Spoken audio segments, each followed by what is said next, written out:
வேதத்தை அனுதினமும் படிப்போம். வேதத்தை வருடம் முழுவதும் படிப்போம். இன்றைய வேத பகுதி ஏசாயா 53 மற்றும் 54 அதிகாரங்கள், 2 கொரிந்தியர் 7 அதிகாரம், சங்கீதம் 64 அதிகாரம் மற்றும் நீதிமொழிகள் 15 அதிகாரம். ஏசாயா 53 அதிகாரம். எங்கள் மூலமாய் கேள்விப்பட்டதை விசுவாசித்தவன் யார்? கர்த்தருடைய புயம் யாருக்கு வெளிப்பட்டது? இளங்கிளையைப் போலவும் வறண்ட நிலத்திலிருந்து துளிர்க்கிற வேரைப் போலவும் அவனுக்கு முன்பாக எழும்புகிறார். அவருக்கு அழகும் இல்லை, சௌந்தரியமும் இல்லை. அவரை பார்க்கும்போது நாம் அவரை விரும்பத்தக்க ரூபம் அவருக்கு இல்லாதிருந்தது.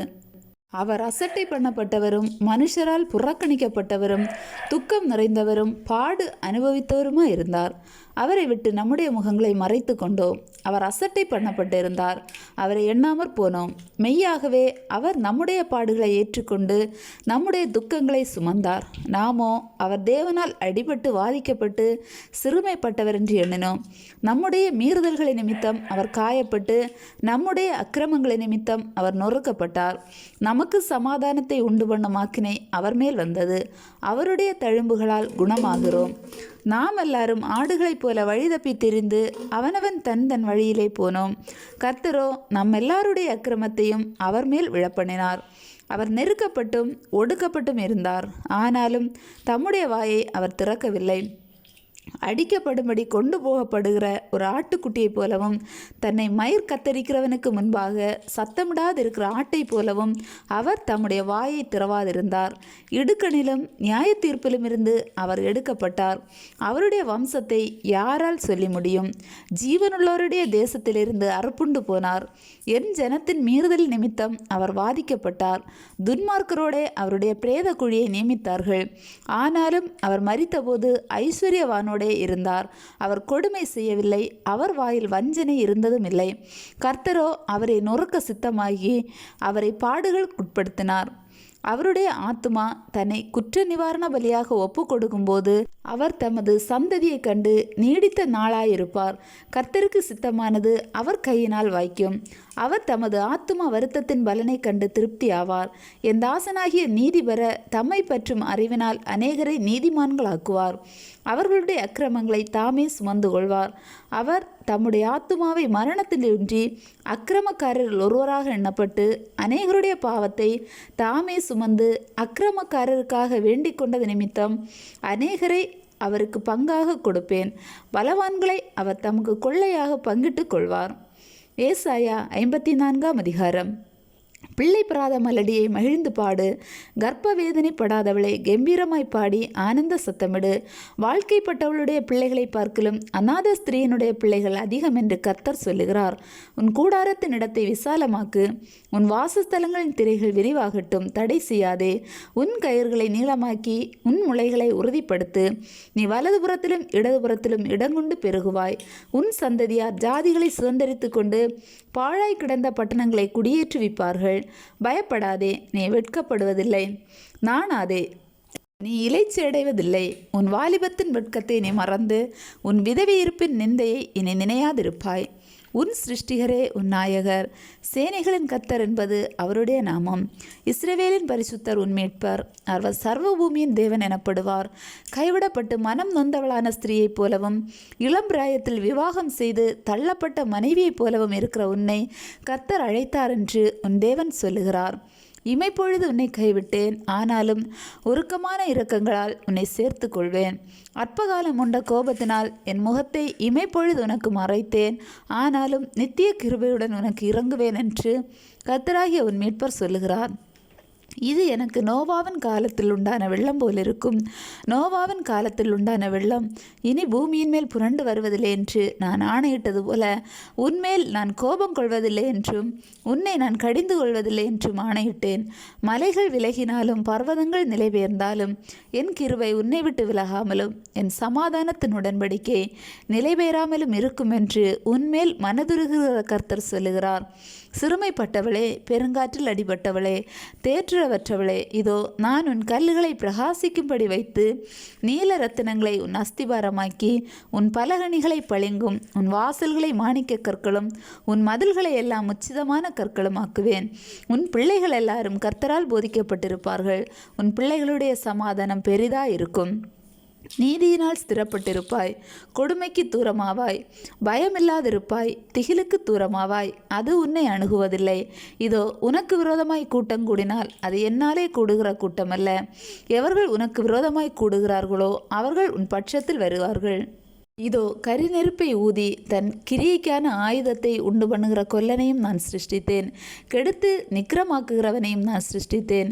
உனக்கு விரோதமாய் உருவாக்கப்படும் எந்த ஆயுதமும் வாய்க்காதே போம். உனக்கு விரோதமாய் நியாயத்தில் எழும்பு எந்த நாவையும் நீ குற்றப்படுத்துவாய். இது கர்த்தருடைய ஊழியக்காரரின் சுதந்திரமும் என்னால் உண்டான அவர்களுடைய நீதியுமாய் இருக்கிறதென்று கர்த்தர் சொல்லுகிறார். 2 கொரிந்தியர் 7ஆம் அதிகாரம். இப்படிப்பட்ட வாக்குத்தத்தங்கள் நமக்கு உண்டாயிருக்கிறபடியினால் பிரியமானவர்களே, மாம்சத்திலும் ஆவியிலும் உண்டான எல்லா அசுசியும் நீங்க நம்மை சுத்திகரித்து கொண்டு பரிசுத்தமாக்குதலை தேவ பயத்தோடே பூரணப்படுத்த கடவோம். எங்களுக்கு இடம் கொடுங்கள். நாங்கள் ஒருவனுக்கும் அநியாயம் செய்யவில்லை, ஒருவனையும் கெடுக்கவில்லை, ஒருவனையும் வஞ்சிக்கவில்லை. உங்களை குற்றவாளிகளாக்கும் பொருட்டாக இப்படி நான் சொல்லுகிறதில்லை. முன்னே நான் சொல்லியபடி உங்களுடனே கூட சாகவும் கூட பிழைக்கவும் தக்கதாக எங்கள் இருதயங்களில் நீங்கள் இருக்கிறீர்களே.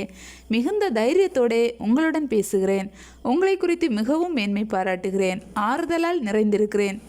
எங்களுக்கு உண்டான சகல உபத்திரத்திலேயும் பரிபூரண சந்தோஷமாக இருக்கிறேன். எப்படி என்றால், நாங்கள் மக்கதோனியா நாட்டிலே வந்தபோது எங்கள் சரீரத்திற்கு இளைப்பாறுதல் ஒன்றுமில்லாமல் எப்பக்கத்திலேயும் உபத்திரவப்பட்டோம். புறம்பே போராட்டங்களும் உள்ளே பயங்களும் இருந்தன. ஆகிலும் சிறுமைப்பட்டவர்களுக்கு ஆறுதல் செய்கிற தேவன் தீத்து வந்ததினாலே எங்களுக்கு ஆறுதல் செய்தார். அவன் வந்ததினாலே மாத்திரமல்ல, உங்கள் வாஞ்சையையும் உங்கள் துக்கிப்பையும் என்னை பற்றி உங்களுக்கு உண்டான பக்தி வைராக்கியத்தையும் அவன் கண்டு உங்களால் அடைந்த ஆறுதலை தெரியப்படுத்தினதினாலும் நானும் ஆறுதலடைந்து அதிகமாய் சந்தோஷப்பட்டேன். ஆதலால் நான் நிருபத்தினாலே உங்களை துக்கப்படுத்தி இருந்தும் அந்த நிருபம் கொஞ்சம் பொழுதாகிலும் உங்களை துக்கப்படுத்தினதென்று கண்டு நான் மனஸ்தாபப்பட்டிருந்தும் இப்பொழுது மனஸ்தாபப்படுகிறதில்லை. இப்பொழுது சந்தோஷப்படுகிறேன். நீங்கள் துக்கப்பட்டதற்காக அல்ல, மனம் திரும்புவதற்கேற்ற துக்கப்பட்டதற்காகவே சந்தோஷப்படுகிறேன். நீங்கள் ஒன்றிலும் எங்களால் நஷ்டப்படாதபடிக்கு தேவனுக்கேற்ற துக்கம் அடைந்தீர்களே. தேவனுக்கேற்ற துக்கம் பின்பு மனஸ்தாபப்படுகிறதற்கு இடமில்லாமல் ரட்சிப்புக்கு ஏதுவான மனம் திரும்புதலை உண்டாக்குகிறது. லௌகீக துக்கமோ மரணத்தை உண்டாக்குகிறது. பாருங்கள், நீங்கள் தேவனுக்கேற்ற துக்கம் அடைந்ததுண்டே. அது உங்களிடத்தில் எவ்வளவு ஜாக்கிரதையும் குற்றம் தீர எவ்வளவு நியாயம் செய்தலையும் எவ்வளவு வெறுப்பையும் எவ்வளவு பயத்தையும் எவ்வளவு ஆவலையும் எவ்வளவு பக்தி வைராக்கியத்தையும் எவ்வளவு கண்டிப்பையும் உண்டாக்கிற்று. இந்த காரியத்திலே நீங்கள் எல்லா விதத்திலும் உங்களை சுத்தவான்களென்று விளங்க பண்ணினீர்கள். ஆதலால் நான் உங்களுக்கு அப்படி எழுதியிருந்தும் அநியாயம் செய்தவன் நிமித்தவும் அல்ல, அநியாயம் செய்யப்பட்டவன் நிமித்தவும் அல்ல, தேவனுக்கு முன்பாக உங்களை குறித்து எங்களுக்கு உண்டாயிருக்கிற ஜாக்கிரதை உங்களுக்கு வெளிப்படும் பொருட்டே அப்படி எழுதினேன். இது நிமித்தம் நீங்கள் ஆறுதல் அடைந்ததினாலே நாங்களும் ஆறுதல் அடைந்தோம். விசேஷமாக தீத்துவனுடைய ஆவி உங்கள் அனைவராலும் ஆறுதல் அடைந்ததினாலே அவனுக்கு உண்டான சந்தோஷத்தினால் அதிக சந்தோஷப்பட்டோம். இப்படி இருக்க உங்களுக்கு புகழ்ச்சியாய் நான் அவனுடனே சொன்ன யாதொன்றை குறித்தும் வெட்கப்பட மாட்டேன். நாங்கள் சகலத்தையும் உங்களுக்கு சத்தியமாய் சொன்னது போல தீத்துவுடனே நாங்கள் உங்களுக்கு புகழ்ச்சியாய் சொன்னதும் சத்தியமாக விளங்கிற்று.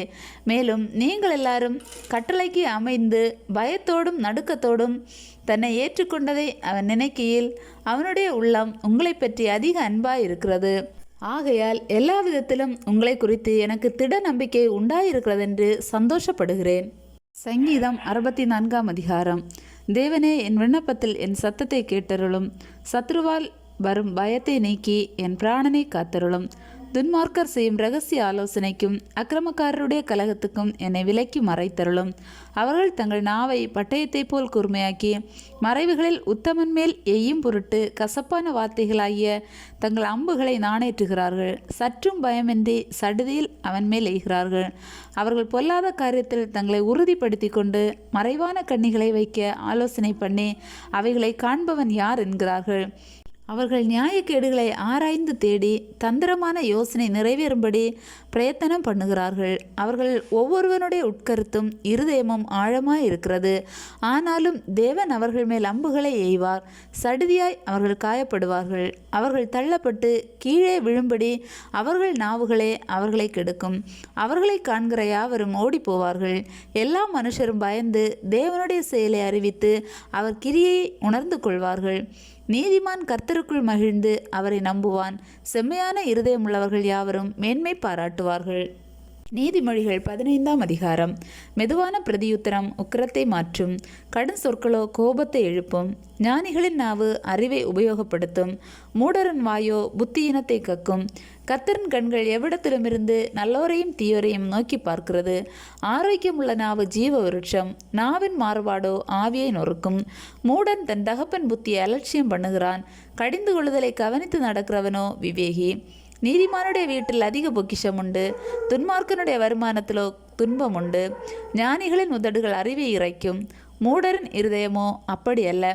துன்மார்க்கருடைய பலி கர்த்தருக்கு அருவருப்பானது, செம்மையானவர்களின் ஜெபமோ அவருக்கு பிரியம். துன்மார்க்கனுடைய வழி கர்த்தருக்கு அருவருப்பானது, நீதியை பின்பற்றுகிறவனையோ அவர் நேசிக்கிறார். வழியை விட்டு விலகுகிறவனுக்கு புத்திமதி விசனமாய் இருக்கும். கடிந்து கொள்ளுதலை வெறுக்கிறவன் சாவான். பாதாளமும் அழிவும் கர்த்தரின் பார்வைக்கு பிரத்யட்சமாய் இருக்க மனுபுத்திரருடைய இருதயம் அதிக பிரத்யட்சமாய் இருக்கும் அல்லவோ. பரியாசக்காரன் தன்னை கடிந்து கொள்ளுகிறவனை நேசியான். ஞானவான்களிடத்தில் போகவும் மாட்டான். மனமகிழ்ச்சி முகமலர்ச்சியை தரும், மனோ துக்கத்தினாலே ஆவி முறிந்து போம். புத்திமானுடைய மனம் அறிவை தேடும், மூடரின் வாயோ மதியினத்தை மேயும். சிறுமைப்பட்டவனுடைய நாட்கள் எல்லாம் தீங்குள்ளவைகள், மன ரம்யமோ நித்திய விருந்து. சஞ்சலத்தோடு கூடிய அதிக பொருளிலும் கர்த்தரை பற்றும் பயத்தோடு கூடிய கொஞ்ச பொருளே உத்தமம். பகையோடு இருக்கும் கொழுத்த எருதின் கறியை பார்க்கிலும் சிநேகத்தோடு இருக்கும் இலை கறியே நல்லது. கோபக்காரன் சண்டையை எழுப்புகிறான், நீடிய சாந்தம் உள்ளவனோ சண்டையை அமர்த்துகிறான். சோம்பேறியின் வழி முள்வேலிக்கு சமானம், நீதிமானுடைய வழியோ ராஜபாதை.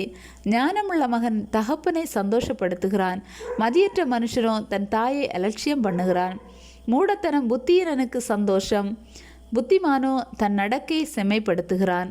ஆலோசனை இல்லாமையால் எண்ணங்கள் சித்தியாமற்போம். ஆலோசனைக்காரர் அநேகர் இருந்தால் அவைகள் உறுதிப்படும். மனுஷனுக்கு தன் வாய்மொழியினால் மகிழ்ச்சி உண்டாகும். ஏற்ற காலத்தில் சொன்ன வார்த்தை எவ்வளவு நல்லது. கீழான பாதாளத்தை விட்டு விலகும்படி விவேகிக்கு ஜீவ வழியானது உன்னதத்தை நோக்கும் வழியாம். அகங்காரியின் வீட்டை கர்த்தர் பிடுங்கி போடுவார், விதவையின் எல்லையை நிலைப்படுத்துவார். துன்மார்க்கருடைய நினைவுகள் கர்த்தருக்கு அருவருப்பானவைகள், சுத்தவான்களுடைய வார்த்தைகளோ இன்பமானவைகள். பொருளாசைக்காரன் தன் வீட்டை கலைக்கிறான், பரிதானங்களை வெறுக்கிறவனோ பிழைப்பான். நீதிமானுடைய மனம் பிரதியுத்தரம் சொல்ல யோசிக்கும், துன்மார்க்கனுடைய வாயோ தீமைகளை கொப்பளிக்கும். துன்மார்க்கருக்கு கர்த்தர் தூரமாய் இருக்கிறார், நீதிமான்களின் ஜெபத்தையோ கேட்கிறார். கண்களின் ஒளி இருதயத்தை பூரிப்பாக்கும், நற்செய்தி எலும்புகளை புஷ்டியாக்கும். ஜீவனுக்கு ஏதுவான கடிந்து கொள்ளுதலை ஏற்றுக்கொள்ளும் காது ஞானிகளிடத்தே தங்கும். புத்திமதியை தள்ளி விடுகிறவன் தன் ஆத்துமாவை வெறுக்கிறான், கடிந்து கொள்ளுதலை கேட்கிறவனோ ஞானம் அடைவான். கர்த்தருக்கு பயப்படுதல் ஞானத்தை போதிக்கும், மேன்மைக்கு முன்னானது தாழ்மை.